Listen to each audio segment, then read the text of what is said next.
Suportado ni Governor Bambi Imano ang plano nga programa karon ni umalabot Governor Peter Onabia kalabot sa pagpalambo sa Wagyu ug branded beef dinhi sa probinsya sa Misamis Oriental.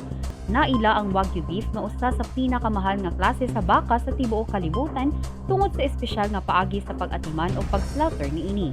Kay nunduman niadtong miaging bulan sa Mayo 31 ning tuiga, nakigpulong si incoming Governor Peter Onabia kang Mr. Arnold Corpus gikan sa Adelaide River Farms aron hisgutan ang posible nga Wagyu X o branded beef development program sa probinsya kauban nila Provincial Veterinarian Dr. Benjamin Esresma.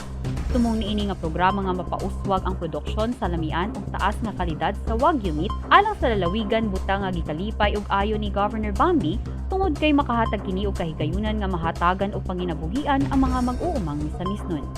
Wapo kay ang iyang kuana, iyang livelihood sa baka. Wagyu. Uy, Wagyu.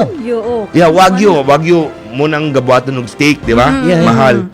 So, ang iyang plano was AI, artificial insemination. Unya ang native nato nga breeder sa baka, ang ibutang ng similya, ang semen, Wagyu. Para 50% na dayon ang pag-anak, 50% na nga Wagyu, 50% native. Utruan pag og Wagyu mag 75-25. Mas mahal man ang presyo sa Wagyu.